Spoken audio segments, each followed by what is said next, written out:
County Sheriff did an interview with NBC News, and he's now saying that the samples are mixed, which this is something that we haven't heard before. I wrote down what he said. The samples are mixed, and DNA from more than one person is contained in some of these DNA samples that they are trying to test and get results from. What does that mean? Well, what this really seems to mean is that besides the Nest security footage, on day 23, the authorities seem to have a whole lot of nothing. I got nightmares in my head, I fear.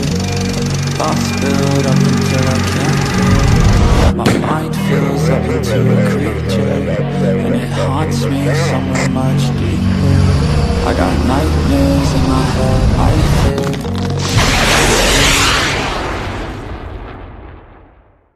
Specifically, we know that they're especially interested in the DNA from inside Nancy Guthrie's house, DNA that doesn't belong to Nancy Guthrie and then doesn't belong to anyone within her inner circle. But apparently that DNA, again, they're calling it as mixed, and that it's from more than one person, which is apparently making it a little more complicated. Well, that might make things a little more complicated or a lot more complicated.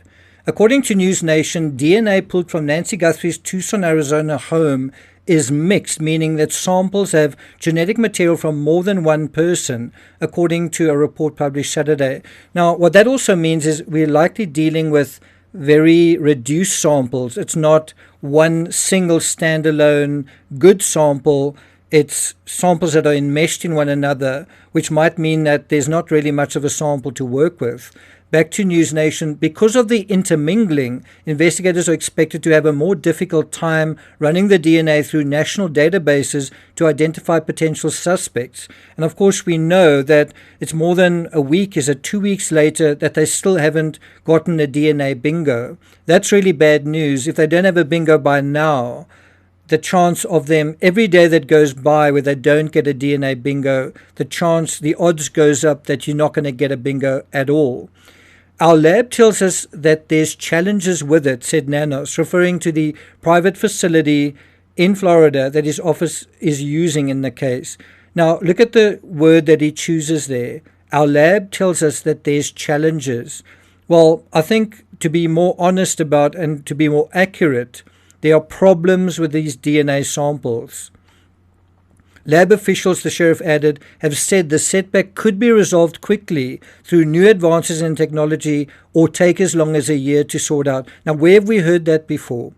Well, in the JonBenet Ramsey case, where we've heard for years now that new advances in DNA technology could provide the silver bullet in the JonBenet Ramsey case, and it could be solved in 5 minutes, 5 months, 5 years, or never. And where are we in the JonBenet Ramsey case 30 years later? Now, I have actually said from the beginning that we need to focus on the digital evidence, the CCTV, and in particular the network of cameras from the neighbors. The issue, I think, isn't that there's no evidence, but that investigators are being overwhelmed with information, with fluff and static, with useless information. We saw the same thing, by the way, in the Delphi case, where we also had footage of the suspect. We knew his height, we knew his gait, we saw his clothing, even captured his voice on camera. And that turned out to be our best evidence in that case. DNA wasn't the key that broke that case. It was a shell casing linked to Richard Allen, and also the cell phone footage, and also an interview they had already done with the suspect. Now, if you think back with the Richard Allen case, you had this cell phone footage of him. Why did no one recognize him? Well, possibly because some of the people closest to him were in denial. They didn't want to think that it was him. Again, if you remember the Delphi case and the circumstances there, Richard Allen actually admitted he was at the scene on the day and at the time that the incident happened. He also admitted that he was on the bridge. There was also an eyewitness who saw Allen from the road and that his jeans were wet and muddy. It also saw his vehicle. The trouble with all of this information was the ability to interpret the data they already had in an intelligent and systematic way. And it actually took 5 years for them to go back to the drawing board, work systematically through that information, and move through their own biases and see the information the way that it was. And even today, there are people who still, even in hindsight, can't recognize the information as it represented reality because they want to see what they want to see. Now, I suspect the authorities already have all the information they need in this case, but there are too many cooks spoiling the broth. Also, the fact that the cops and the FBI don't seem to be completely unified seems to be interfering with finding the signals in the noise. I really do think the issues in the Delphi case are the same issues in this case. Then there's also the Ramsey, McCann, and Knox cases are also examples of cases that got lost in the sheer noise, the cacophony that arises around them, the narratives and the counter-narratives. What is needed is structured thinking and knowing what constitutes real evidence. In this case, probably someone has recognized the suspect and perhaps even called it through, but that call and that evidence is a needle in a haystack that they've been unable to differentiate or decipher or recognize from all the other evidence. Now, the DNA is a possibility. It's a possibility that may resolve itself, but as we saw with Brian Kohberger, it should be solved relatively quickly if that's going to take you anywhere, really in a few weeks.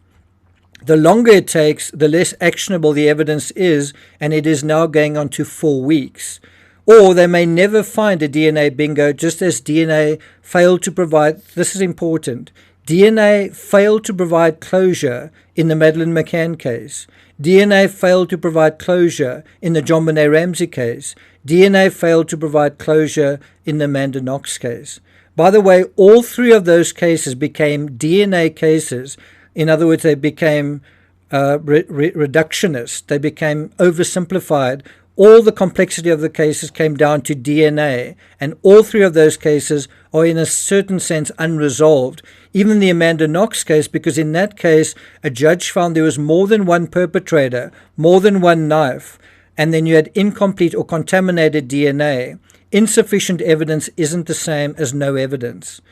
But you will notice what all three of these unsolved cases have in common is that the original suspects, the original defendants, claim that the DNA is absolutely crucial.